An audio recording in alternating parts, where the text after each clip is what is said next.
I'm Sasha Polako-Saransky, Deputy Editor at Foreign Policy, and in my new show, I bring together diplomats, journalists, academics, and activists from across the globe. I think it's an act of war. Lots of countries go to war. And give them the chance to debate serious issues that really get to the heart of the world's biggest dilemmas. That's not true. Look, diplomacy has been going on. That's Counterpoint, a new podcast from Foreign Policy in partnership with the Doha Forum. Available now, wherever you get your podcasts. This is about partisanship, and it is about partisan competition and partisan control of government and attitudes towards political parties and the leaders of political parties. You know, in terms of an ideological worldview, we can get into this, and I don't think rural people are, conservative extremists, distracted uniquely by culture war issues. I think what explains more of this divide is a narrative that rural people tell themselves about why rural areas, in comparison to other parts of the country, are doing worse off. And in particular, the Democratic Party and the federal government's contribution to that relative deprivation.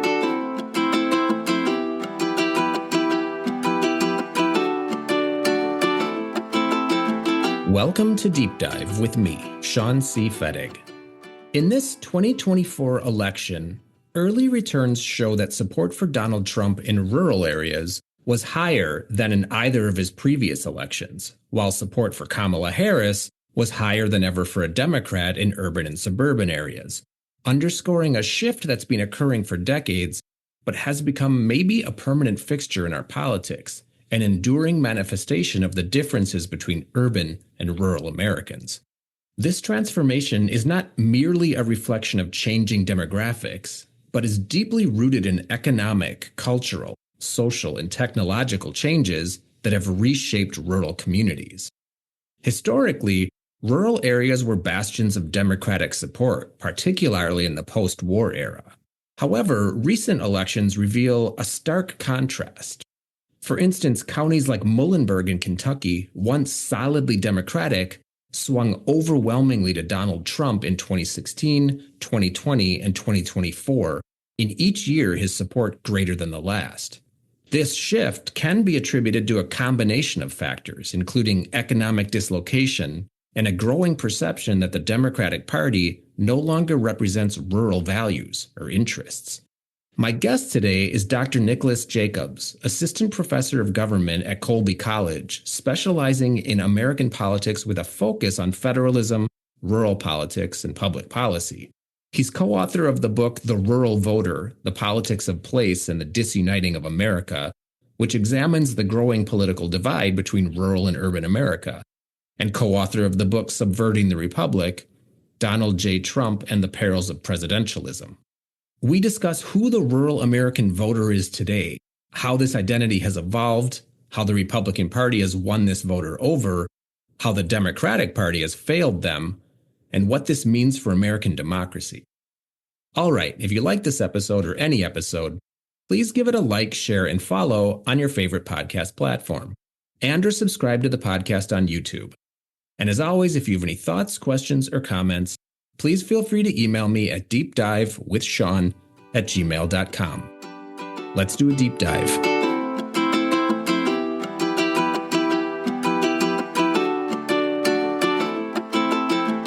Dr. Jacobs, thanks for being here. How are you? Oh, thanks for having me. I'm doing well today. Good. So the political, social, economic, and cultural divides in the United States today, are really striking, and they're particularly evident in the growing difference between rural and urban voters, especially in this Trump era. And I guess I'm curious about what drives this division and where and why it's most pronounced. We've seen in the last handful, probably at least couple of decades, we've seen rural counties in states like Ohio and Wisconsin shift significantly toward Republicans, while urban areas like Atlanta and Detroit have become much more supportive of Democrats. And I want to understand why rural voters seem drawn to populist messaging and cultural conservatism in ways that I think urban voters aren't really responding and instead are increasingly prioritizing things like progressive values, and then how these differences are influencing our politics, our voting patterns, maybe broader social and cultural trends, and then I guess ultimately what this means for the future of America as we know it. So this is your wheelhouse, so I'm glad to have you here to maybe make it all make sense to me. Well, no, I'm glad to be here. I think a lot of those questions sit at some of the most problematic features of our politics at the moment. Mm-hmm. We're having this conversation 2 weeks after an election that was, as many recent elections have been, incredibly divisive. I think elections tend to amplify the disagreements we have in this country, but those disagreements nevertheless are there. We're still trying to make sense of this most recent election. But I guess at the outset, what I do in my work is I try to situate our current political moment in long-term trends. Things are more deeply rooted, and candidates come and go, and personalities, will ultimately exit the political stage at some point, right? But Mm-hmm. I think a lot of these things that you just spelled out and that we're going to unpack a little bit are longstanding features of American politics. So you're actually touching on something that I think I've been thinking about, but haven't given any real thought to. But that is, it's a feature of elections is that there's a lot of red meat thrown to the voters on both sides. And then typically the theory is that after the election, then everyone just goes back to governing, right? Everyone kind of settles back to the norm. But I've been wondering if in recent years that red meat that politicians or folks campaigning for office are throwing to their base is actually priming and forming the electorate in a way that doesn't regress to the norm after the election, and that in and of itself is driving some of the division. Have you given any thought to that before? Yeah, although I haven't seen any predictions or analyses of the 2028 presidential contest, I would imagine we're going to see at least one, or I'll read one prior to the end of the new year.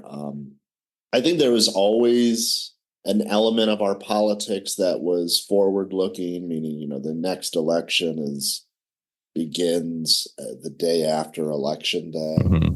But myself and other scholars who have written more specifically on the idea of a quote permanent campaign do note that historical comparison does fall flat. We are living in a moment where the boundaries between campaigns and elections and governance are slipping, and I don't think this. Again, this is a slippage that's been long in the making. But Donald Trump in 2017, Inauguration Day on 2017, becoming the first president to announce his reelection campaign on his first day in office, that sort of evidenced the moment that we're in. Joe Biden actually similarly did the same thing in 2021. And governance, when we used to make this distinction between governance and campaigns, I mean, governance was the boring part. Governance was the details. It was the compromise, the log rolling. Really, I think that begins to change not only with Trump, but you can look at how Barack Obama kept into his administration, his campaign organization. So he, in 2008, rather atypically, actually uniquely at the time, kind of created a standalone campaign apparatus divorced entirely from the DNC. Mm-hmm. He maintains that during his first and second terms of his administration, renames it, and relies on it to generate what they would call grassroots support for his initiatives. I mean, George W. Bush, I think, pushed on the boundaries between campaigns and governance in the immediate aftermath of 9/11. I mean, quickly making issues of national security and terrorism campaign issues, but under the guise of national interest. And I remember books being that were written in the 1980s about how the growth of presidential power, the increasing centrality of presidentialism in our politics, all of that is going to kind of blur this line. So I think it's entirely fair to say that that line is almost non-existent, and it's dangerous. I mean, writing almost 200 years ago, right? We cannot miss the opportunity to quote Alexis de Tocqueville, but Tocqueville called elections in the United States, elections in general, periods of national crisis, precisely because of this red meat that we know that politicians are going to throw to us. It amplifies our divisions. It creates divisions. But at least at a certain, in the 1830s, they subsided. People were allowed to go back to normalcy. Not anymore. Mm-hmm. I want to zero in on the rural voter, which you've spent significant time kind of studying yourself. And I think there's this narrative that's probably ultimately true if you're looking from 30,000 feet, which is that, it's pretty linear that that rural voters are just becoming more and more conservative. And I don't know, maybe we even have to delineate more and more Republican. But I don't know that it's entirely true. It feels like that might be the general direction, but it does feel like it's a bit fluid in a way. So like in 2016, rural areas and rural voters turned out for Trump in large numbers, but that did shift a bit in 2020 and moved a bit towards Biden. But I think we'll see that that's swung back to Trump this year. So, this doesn't seem to be a monolith while we can draw a general trend line. But I guess that does make me wonder who the rural voter is. What is their identity? What's influenced that identity and the vote? And then how does it explain their political preferences? And where do you think this is going? Yeah, I think you raise good points. And there's always going to be exceptions to trend lines, right? Things are going to deviate above and below the average. You're absolutely right that Joe Biden's campaign in 2020 closed the margins in some rural communities, right? So closes the margins in rural Michigan and rural Wisconsin by double digits in some instances, but actually doesn't move the needle in rural Pennsylvania at all. In 2024, and this is very preliminary analysis, it looks like rural areas on average across the nation went back to Donald Trump to the level that they were in 2016. But a lot of that movement seems to be partly, bringing, the sort of bringing back the people that went to Trump, then went to Biden and now back. That's part of it. But some of it is a reflection of the rural electorate's increasing demographic diversity. And some preliminary numbers that I've been looking at suggest that a lot of the gains in rural areas, so the 7-point shift back, it seems like on average was being driven by first-time Trump Latino voters, with the majority of the Latino vote outright in rural communities. So once you start digging in, and it's important to dig in, there's, rural America is vast. About 1 in every 5 Americans lives in a rural community. It's a similar percentage of the electorate. That's a minority of the electorate, but it is just vast and diverse, I would argue, diverse in a sort of underappreciated way. And so there is nuance. At the same time, I do think you can talk about something called the rural voter and the rural vote, because it has been the case that for the last 4 decades, although not monotonic, right, there's been ebbs and flows in the trend, but rural voters have increasingly voted for Republican candidates, not only at the presidential level, but for U.S. Senate, for members of Congress, for state elected offices, so all down the ballot. And that trend, if you can draw a trend line, one of the many, many figures in my book is a trend line that goes all the way back from 1824 until the present day, and the rural and urban divide. And even though rural politics has always been important to the politics of this country, I'll confess I was genuinely surprised that there was never in our country's history a prolonged division between rural and urban areas nationwide. not in the late 1800s where you have this populist unrest, not during the New Deal when you have this dramatic change in the relationship between rural areas, agricultural areas, and the federal government. This is a divide that emerges in 1980 and has continued ever since. And I would use the word Republican. Mm-hmm. I think you're right to make that distinction between conservative and Republican, because this is about partisanship, and it is about partisan competition and partisan control of government and attitudes towards political parties and the leaders of political parties. In terms of an ideological worldview, we can get into this, and I don't think rural people are, conservative extremists, distracted uniquely by culture war issues. I think what explains more of this divide is a narrative that rural people tell themselves about why rural areas, in comparison to other parts of the country, are doing worse off.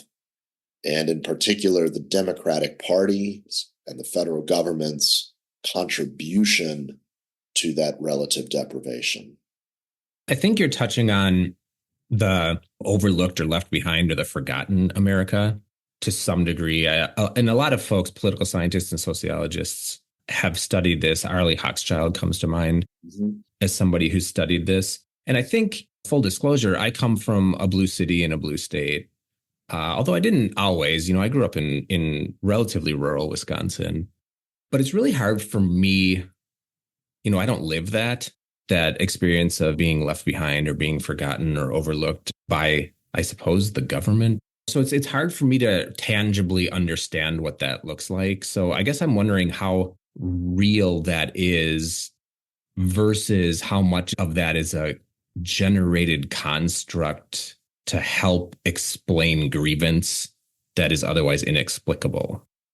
There was once a point where I would go pretty hard and heavy into these debates over whether or not rural communities objectively get more than they pay in taxes, right? Which I think is responsive to your question in this way, like one way in which you could solve this dilemma of rural resentment or rural grievance or the feelings of left behind is to point to some statistics and say, this is objectively false. Look how much urban areas subsidize rural areas. It's not the case that they're being left behind. This is all just smoke and mirrors, false cognition. This is the line that Paul Krugman will deliver every couple of months when he feels like writing about rural rage. Mm-hmm. And it dawned on me that this is such a poor way of thinking about our politics and thinking about our political divisions, stressing the divide between peoples and communities. And my realization was in thinking about, Paul Krugman, as he often does, pointing to farm subsidies, pointing to transportation, building roads. And objectively, he's absolutely right? Like those things come into rural communities. Rural communities on their own would not be able to afford them.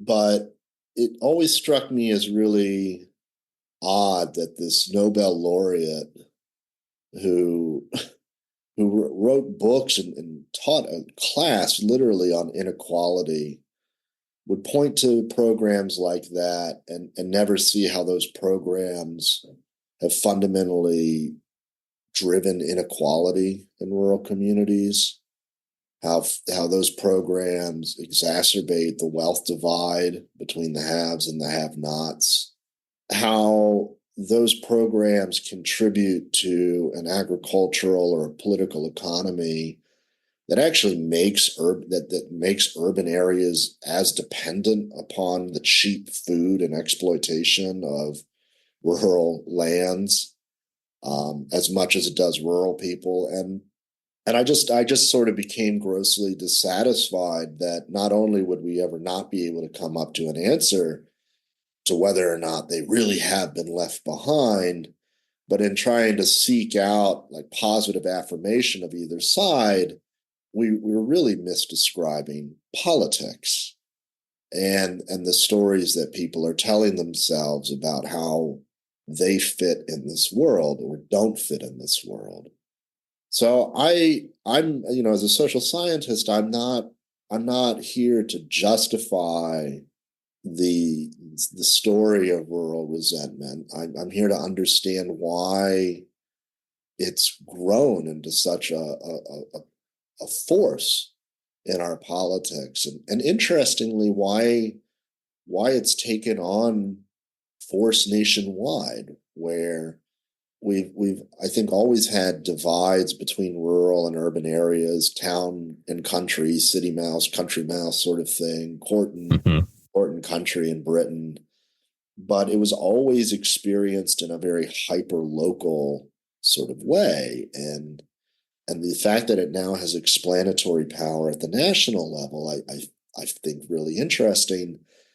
And I don't think it can be all sort of chalked up to a mythology or sort of a distraction. I think, I know as somebody that lives in a rural community and, just am embedded in my rural area, and as a scholar of rural politics who's, in the last 10 years surveyed over 35,000 rural people, that, whether it's an answer to a survey question or it's a story that I'm hearing at the town dump, like these beliefs are real and they're deeply felt.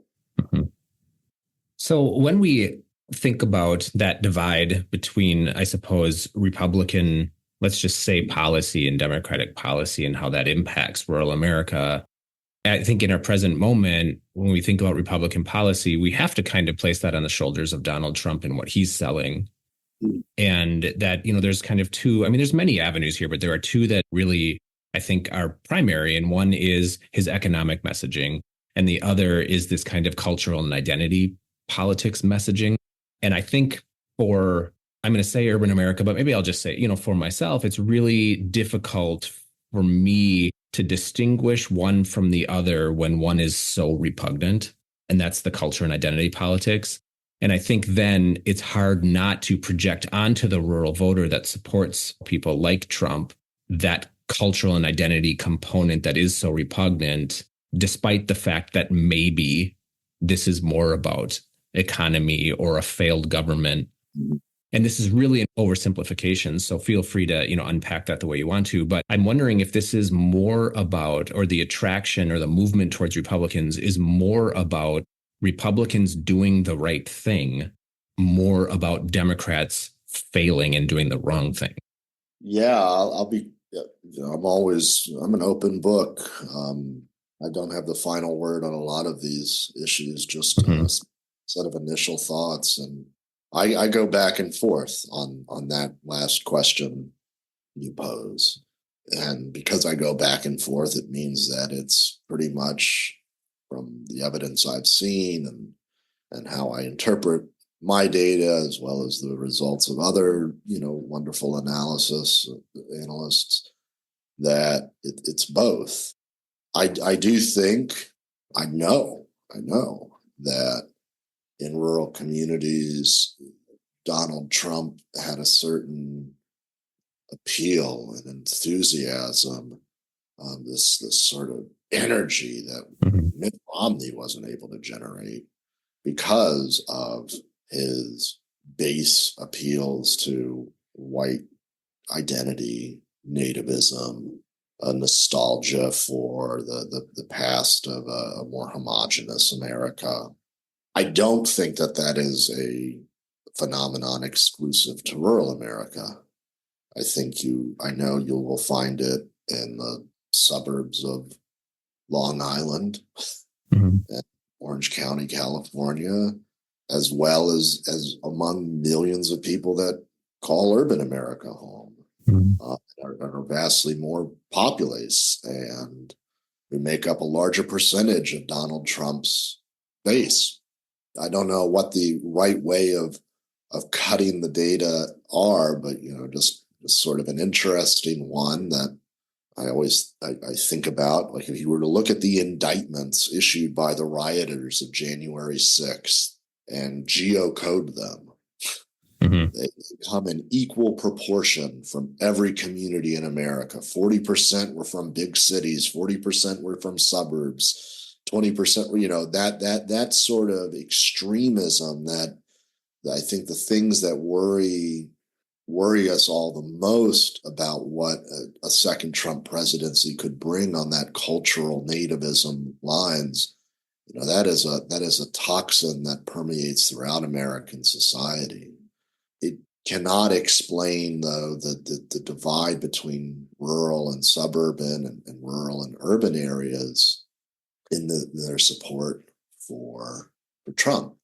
I think, in addition to the Democratic Party's missteps, faults, and quite frankly, just being the party of government when rural people feel that whenever government gets involved, it's going to mess things up. That's sort of just like guilt by association. I get it, but it is guilt by association. I think with Trump, I'm not also going to diminish that he has a certain appeal. And I think what your preface to your question had got me thinking about was the ways in which we do try to divide politics and political messaging between the economics and the cultural. And I think this is true of many people, but I can only specify why it's true for people I study and communities where I live. But that sort of that divide is not helpful in studying rural politics, because the economy is cultural. And so much of rural culture is tied up to the specific economies that define rural communities. When you start thinking about why a coal miner in Appalachia is going to, quote, vote against their self-interest by trying to elect a man whose economic policies, or just general policies like repealing the Affordable Care Act, why they're voting for something like that, you have to also recognize that Donald Trump is giving them something that the other candidate is not, which is dignity and respect and an acknowledgement that a certain way of living and a certain way of doing work has deep meaning, not just at the present moment, but in the history of these communities. And I think that's where culture and economics intertwine, and it's hard to suss out, and therefore we cannot. I think if there's one thing I hope to impress upon anybody who reads my work or talks to me, it's that you cannot define people's self-interest from afar. People make sense of what's in their self-interest in complicated ways, and the easiest way to complicate that definition is by saying that what is economic is also cultural, and what's cultural is economic. So if we consider that, and then we also lay over that some of the conversation that we had earlier, particularly about trend lines over longer periods of time showing that rural voters are trending Republican, I think there might be two questions in here, and they might be distinct. So do with it what you will. But I think the first thing that's starting to dawn on me is that when we talk about the Obama then Trump voter, I think we talk about Trump as the anomaly, but I'm starting to wonder if Obama was the anomaly here, and then what's packed into that. So that's one thing that I'm interested in. But then the other is, if we fast forward to this year and we think about this as a trend that's been relatively gradual, but then somewhat accelerating, and we consider Trump as the candidate that rural voters seem to be largely all in for, it's really hard to imagine how Democrats ever get that voter back at this point or any time in the near future. Yeah. Well, it is an interesting thought with Obama. Do not accuse me of a false equivalence, because I will. I recognize the limits of such a comparison, but I have written about, and I am willing to at least draw this comparison, that Obama and Trump shared a certain belief that their campaigns were movements, right? These were not ordinary presidential campaigns. These were movements, new coalitions, markers of the future, in a way that George W. Bush, he won a presidential race, but never, I think, held up his campaign or his vision of a compassionate conservatism as a movement, which I think is the democratically polite way of talking about revolution in society. And same with Bill Clinton. I mean, the third way conservatism was something new, but it was styled not as a movement, but as a rational response to how Democrats need to compete in the age of Reagan, right? And Obama deeply personalized the 2008 presidential campaign and was the change candidate. And Donald Trump stylized himself in 2016 in a deeply personalized way and was the change candidate. And I will say, and I'm happy to be disagreed with on this point, I don't know what to make of 2020. I mean, 2020 was such a, we want to talk about anomalies, like that's the anomalous presidential year, global pandemic, huge social protest over the summer, Donald Trump in office. So I don't know what people thought with Joe Biden. I do know that in 24, this sort of belief about Trump as the change candidate reemerged. It didn't reemerge as strongly as in 2016.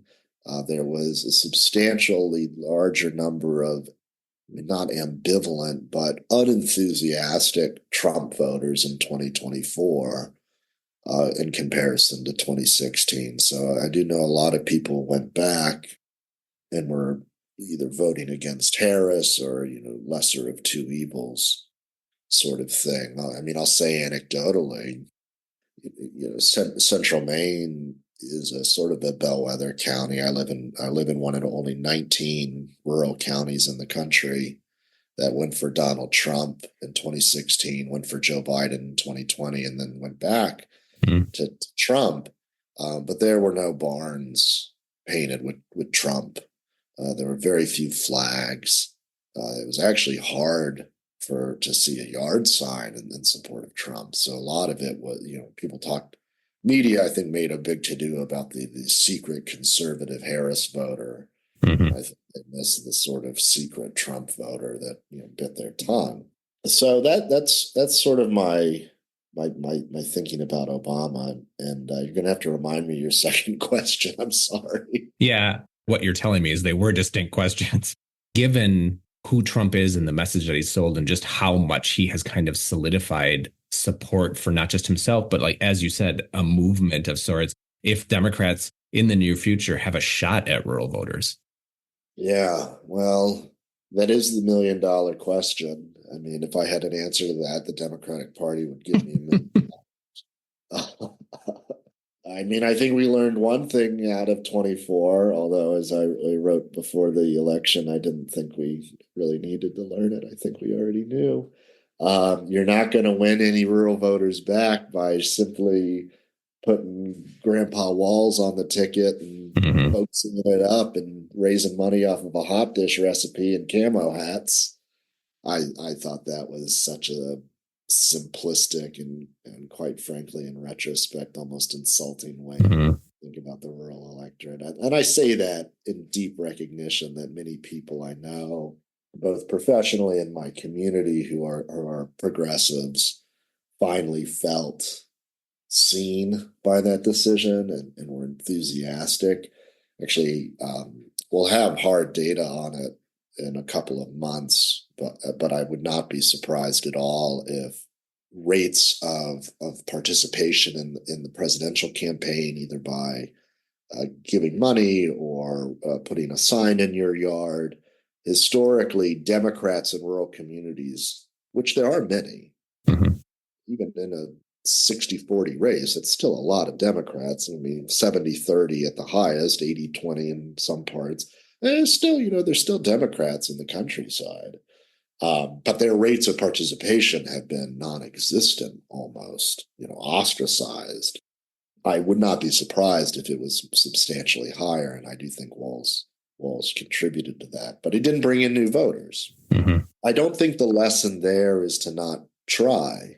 I think the Democrats have often, when it comes to rural candidates and rural campaigns, promoted the losers and looked to the losers for lessons. I mean, God bless her. I think she was a smart representative, is doing great work, and including work on understanding the rural-urban divide. But Heidi Heitkamp lost, Claire McCaskill lost. But there's Democrats in office right now you could look at for lessons on why they win. Amy Klobuchar on the same ticket as Tim Walz when Walz first ran for governor. Walz loses the rural vote. Klobuchar wins it. Democrat. Why? She'll be the first to tell you, I traveled every county. I mean, and if anybody that's ever met Amy knows, she remembers everybody. She is cut from a different sort of era. Tammy Baldwin, I mean, her Michigan numbers, Wisconsin, aren't as through the roof as they once were, but gets close to winning a majority of the rural vote in her states. Jared Golden, who's right next door to me, has won 3 times now a district that goes pretty strongly for Donald Trump. Not even a question that Donald Trump will win Maine's 2nd congressional district, and he wins an outright majority.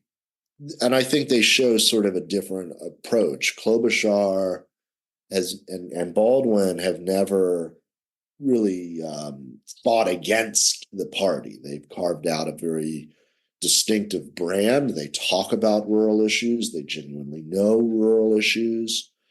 Tammy Baldwin will talk to everybody about rural health care, which is actually the issue that rural people will rank highest.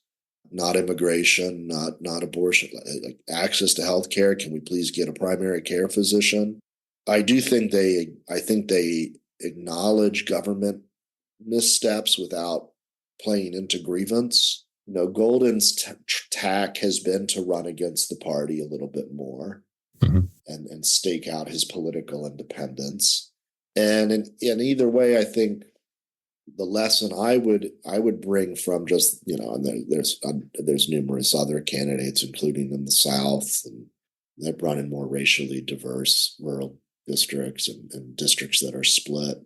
But the lesson I would take from that is that rural Americans, far from being in a sort of cult of Trump, are just so deeply dissatisfied with partisan politics at the moment, and will be willing to express their independence when given the chance. And the fact, Osborne, I just said don't focus on the losers, but the fact that this guy Dan Osborne in Nebraska cuts the margins so substantially against a 2-time Deb Fischer incumbent, Republican incumbent, I think is evidence to that point too. I want to go back to the earlier part of your response when you mentioned Walz and the camo hats and his appeal, or at least the assumed appeal. And something's kind of dawning on me, and that is, I'm wondering if what Democrats, and I think about this campaign, Harris-Walz, what Democrats have been doing that they're unaware that they're doing is almost a bit of cosplay. What it did is allowed progressives and center-left folks to put on camo hats and pretend that somehow this meant that they identified with the rural voter, and that in a way that was, 1, missing the point, but 2, offensive or off-putting maybe to rural voters. But the other thought that I'm having here is, obviously, this is what you've studied, you've surveyed folks, and I guess I'll just jump to the question, which is, given that, were you surprised by the 2024 outcome? And I suppose you could weave into that what you've heard from rural voters that would have led to some surprise or not. Yeah, I've never, I did not survey or poll or do anything remotely scientific on the camo hat. I know that I never saw one I never saw a camo hat, rural or Harris Walls camo hat in Vassaboro. Mm-hmm. I mean, that's fascinating because I saw them in Seattle. Or nearby, but I only saw them when I was traveling. In Portland, Yeah. Maine, and then when I was out in Portland, Oregon, Mm-hmm. earlier this campaign cycle. Walking through the airport, and I don't know where those people were from, but I have my suspicions, and I don't know if other people found it insulting. So I am editorializing on that, but I'm surprised. And I will admit that there were parts of the election, and, again, we're all still trying to figure out the narrative that was surprising. I knew the Harris campaign was struggling in Wisconsin and was prone to lose Wisconsin. I didn't think that the Harris campaign ever really had North Carolina in play, and I think they knew that pretty early on and just had so much damn money to burn that it looked like they were putting it in play. But I thought it would come down to Pennsylvania and maybe Michigan, but not a sweep of every swing state. And I think both stories that are emerging out of the election are true, that Harris was going up against substantial headwinds. She was not seen as the change candidate. I don't think she ever would have stylized herself as the change candidate. Voters did not buy that at all, which I think is reasonable. Even her supporters didn't really even buy it. And people were dissatisfied with the current administration, in which case the incumbent always loses. Mm-hmm. Prices are still high. Economic evaluations certainly had a certain degree of partisan rationalization, but were nevertheless negative. So headwinds were there. But at the same time, this long-term trend of losses among non-college educated workers or less than college educated workers is just also an equal part of the story. And Barack Obama won a majority of self-described working class voters in 2012. Harris, depending on how you measure it, Harris might have lost it by 30 points. That's a big leap. Mm-hmm. I think that dovetails with a lot of what we've been talking about in rural communities. I think ruralness and rural politics gives us a lens to understand some of those developments, but they are distinct. If you were to look at a snapshot of the rural electorate, and I'll have to use 2020 numbers because I don't want to project without hard evidence, and we don't have the evidence at this moment. But if you were to look at 2020 numbers, right, college educated voters in rural America voted the same way as non-college educated voters in rural America. Rural Americans making less than $40,000 a year voted the same in rural America as rural Americans making over $120,000 a year. So there is no class divide in rural America. But to the extent that rural identity, it rhymes with a sort of class dynamic at the national level, I think that's where the long-term trends in rurality give us some insights on maybe this emerging class divide in national level politics that moved big cities and suburbs just as much as it did rural places. You mentioned a couple of things that to me feel like they could be in concert, but they could be in contradiction to each other, or at least challenging to each other earlier. So one is that, again, back to the general trend line, that rural America is trending Republican. But I think it's fair to say that there's something unique about Trump. We've talked about the movement, but there's something unique to Trump that really taps into a fervor and a loyalty to his supporters, many of which are rural voters. I guess that makes me wonder how flexible the rural voter may be in moving on to another candidate post-Trump and maintaining the same level of loyalty and fervor.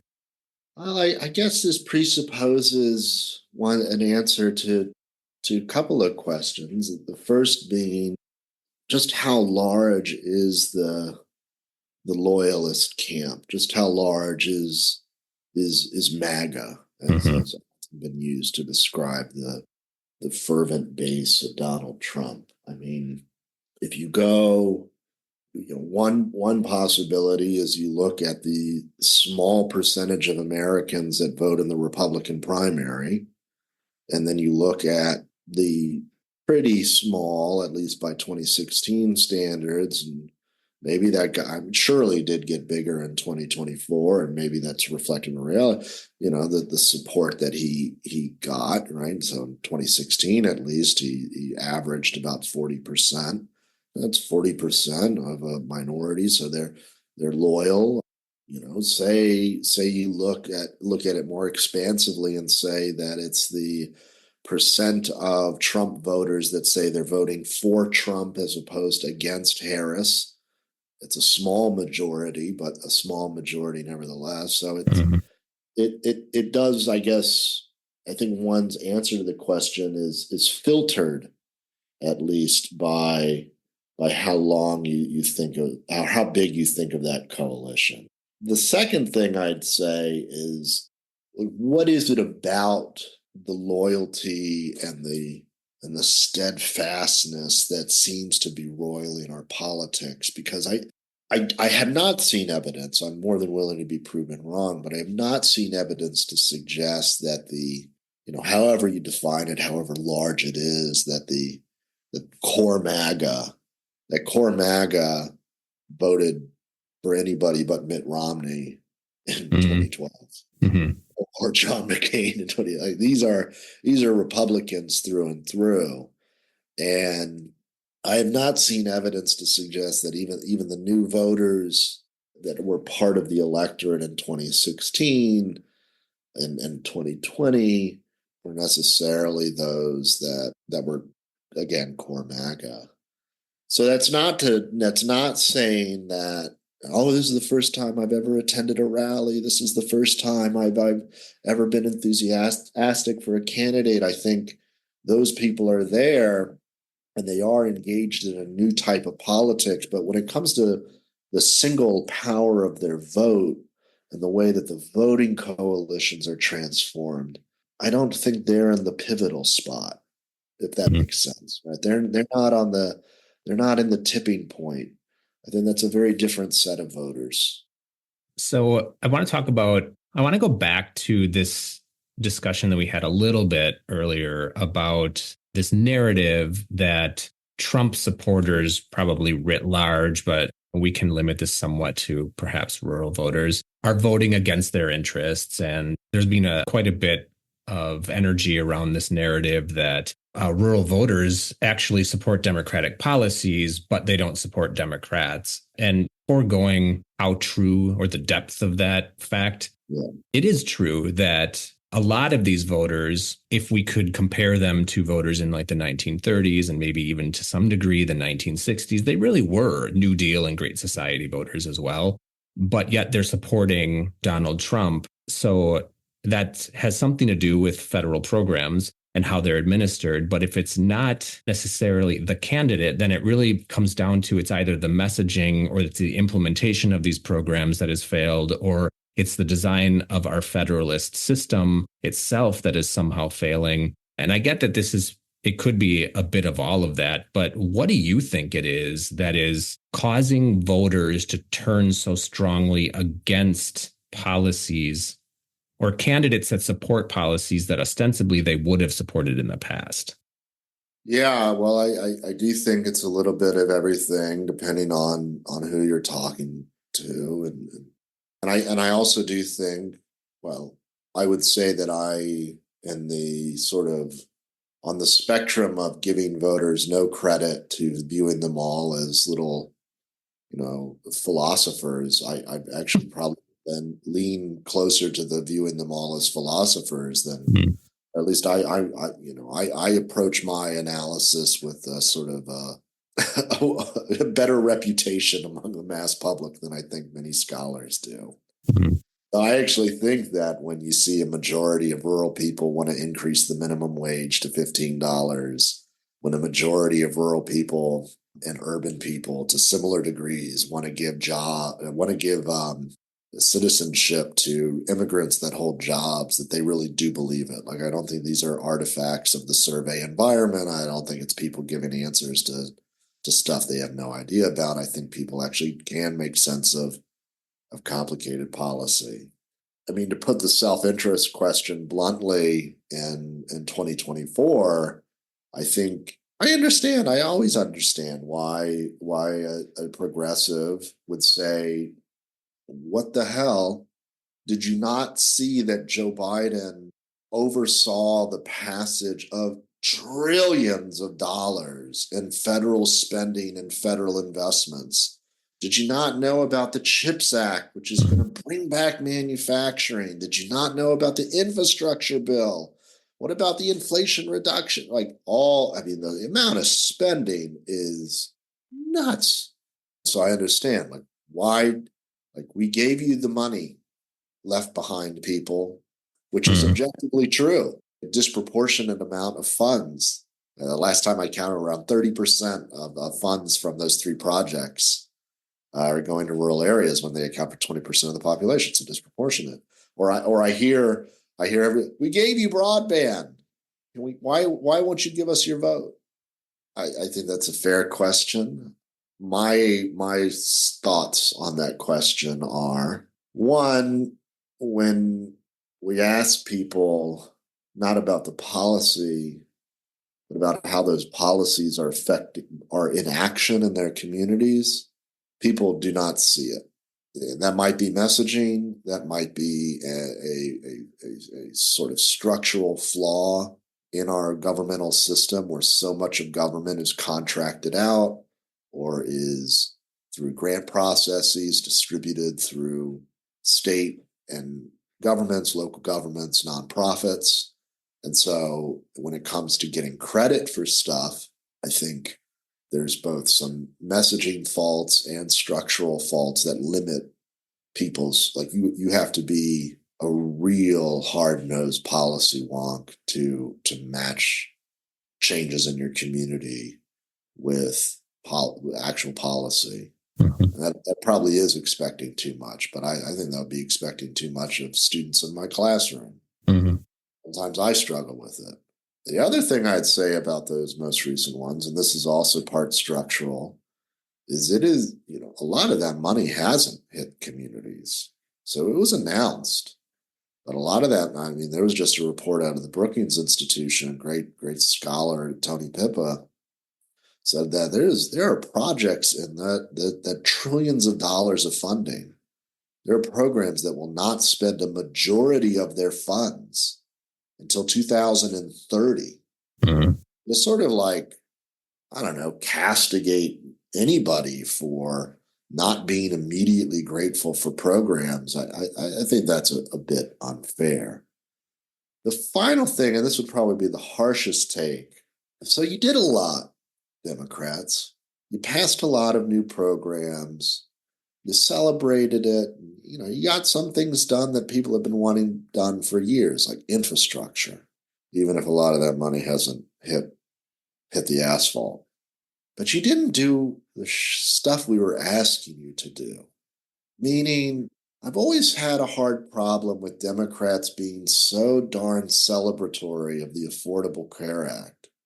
Not because I think it was bad policy, not because I don't think it was a good thing to do, bringing millions of people, into the insurance pool. But if you look at why people wanted healthcare to be Barack Obama's number one priority in 2008, 2009, it wasn't on insurance. It was price of premiums. Didn't do anything. It told us we could keep our doctor. We couldn't. The price of premiums went up. So, the Affordable Care Act, you can sit there and I think rationalize all you want that it was a great policy, a good policy, a necessary policy, but was it the policy that voters wanted? No. I don't think that's voting against your interest because you didn't reward the Democrats. I think about the first 2 years of the Biden administration where they got so much done. They got so much done. And yet, did they really do what people wanted them to do when it came to economic reforms? I think you could make the argument that no, they didn't. And some of that was absolutely internal politics that gave the senator from West Virginia and the senator from Arizona a veto over everything they wanted to do, like child tax credits. That was the big one. I get that. But that's also, that's not the voters' fault. Mm-hmm. I guess I'm so tired of analyses that try to think that the rot of our politics is in voters, or anything systemically flawed in our politics is the fault of voters, when Joe Manchin's resistance wasn't the voters' fault. That was an institutional problem.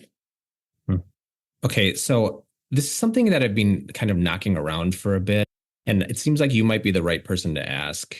I've really been wondering if Bernie Sanders and the message he was selling in 2015 and 2016, if that had succeeded, if that would have ultimately neutralized the Trump train, or at least the worst aspects of it, that really cultural identity part of it that's taken hold over the last 8 years, if that would have brought in a lot of what would become Trump voters into the Sanders fold and cleaved off that worst excess of the cultural and identity politics component of it?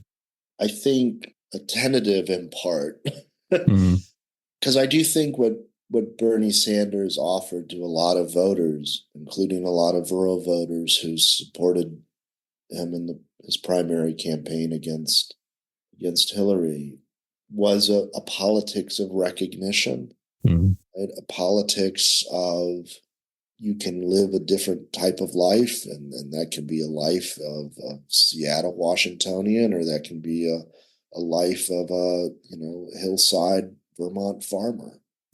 I think Bernie Sanders, for as much as he was right, so he was critiqued by conservatives for this point.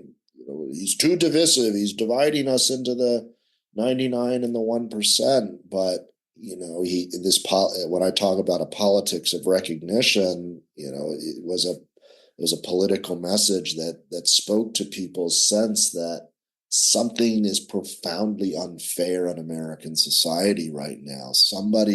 People are winning while I am losing, and that shouldn't be happening. And where Donald Trump put the blame on immigrants and the deep state, Bernie Sanders put the blame on corporate elites and the 1% and big finance and money. And however simplistic either of those two views are, it does tap into people's belief that the rules of the game are broken. Mainstream Democratic candidates have not spoken to that. Ironically, it was Hillary Clinton in the lead up to her deplorables comments seemed to recognize that was going on, but offered no alternative to it. Right? Never said we need to fix the system, however painfully vague I know it is to hear that. But when voters are telling you they feel the system is broken, politicians that respond tend to do curious things with partisan allegiances. The congressman that represents Silicon Valley in California, Ro Khanna, Indian American, I think second generation, but like Obama, funny sounding name to most Americans, actually has traveled around the country. He didn't write this in the Atlantic, but I remember the coverage of it. Goes back to his hometown in Pennsylvania, talks to his former high school teacher, who's a Trump voter, and he kind of can't believe it. And he leaves Pennsylvania simply with the acknowledgement, like, we got to stop calling people who vote differently from us bad people. And I think that's a politics of recognition. You can have your vote; it doesn't make you evil. And he is a Bernie Sanders progressive. So I think there's something to that. I do think it's complicated. And I mean, Bernie Sanders struggled in the primaries with racial minorities who did not find his messaging to be inclusive, and struggled again in the aftermath of the protests over George Floyd's murder with creating an inclusive presidential campaign. I guess that was actually prior to that in the winter of 2020, and I think that's also important to attend to. Okay, final question. You ready for it? Yeah. What's something interesting you've been reading, watching, listening to, or doing lately? And it doesn't have to be related to this topic, but it can be. Oh boy, that's like the hardest question of the podcast. So I live on a very we call it farmish. I'm not a farmer because I don't. My wonderful teaching job subsidizes my exploits on the land. But I just built a new hen house, and that was a fun. That was a humbling experience, building a hen house on rolling hills, and it is mostly square. So that's what I've been doing. That's been interesting. Lots of broken thumbs and YouTube videos on building rafters, and so I built it from scratch, no kit. So that was new. Actually, one of the more interesting things I've read recently is I do try to read fiction. And this, I guess, is an odd coda to our conversation, but I think it's 2 or 3 years old now. But I read Julia, which is 1984, but from the perspective of the female protagonist.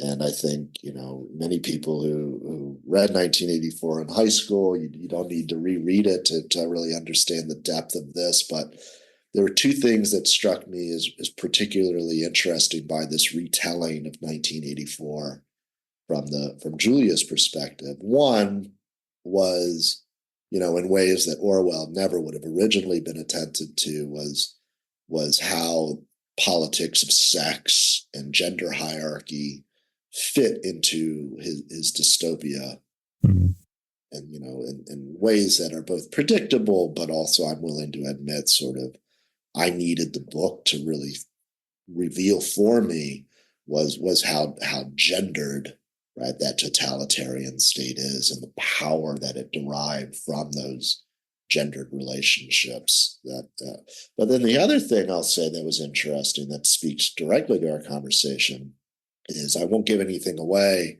but Julia is from rural Oceania, or a rural part of the empire.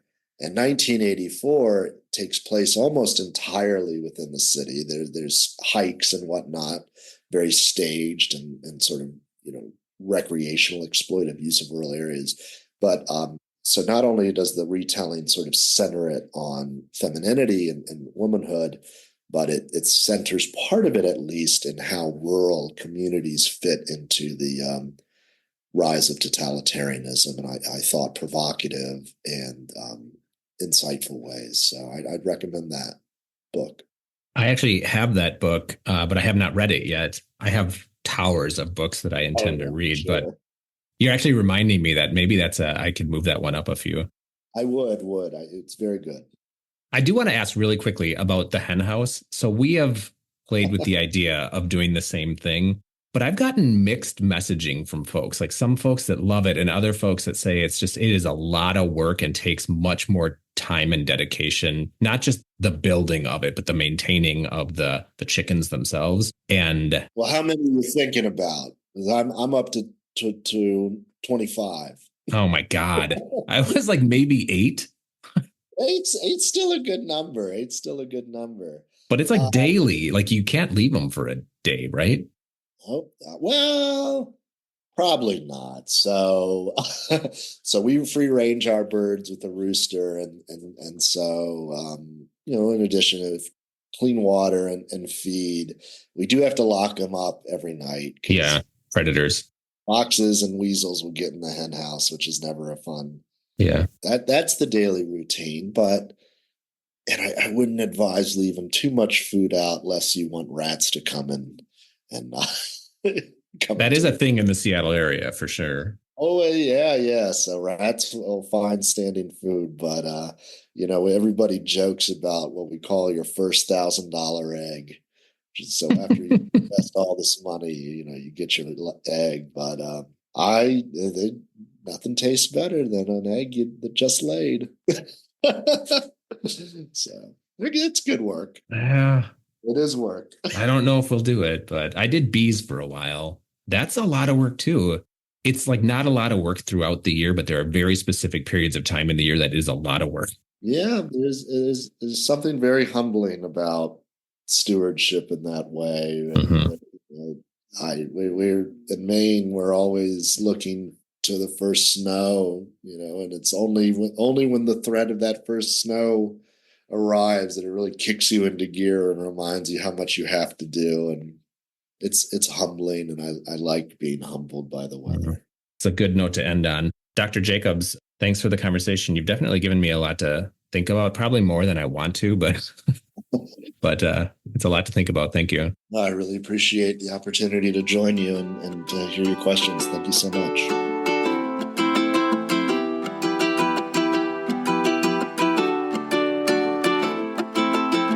Understanding the urban-rural divide in America is crucial. The shift of rural America towards conservatism isn't just a political trend. It's a reflection of deep-seated economic, cultural, and social changes that have reshaped communities across the country. And while Republicans have capitalized on this division, Democrats should not cede ground here. Taking rural voters seriously is not just a matter of electoral strategy. It's essential for the survival of American democracy. Rural America, while pretty strongly conservative these days, is not monolithic. Many rural voters feel neglected by both parties, believing that their specific needs and concerns are overlooked.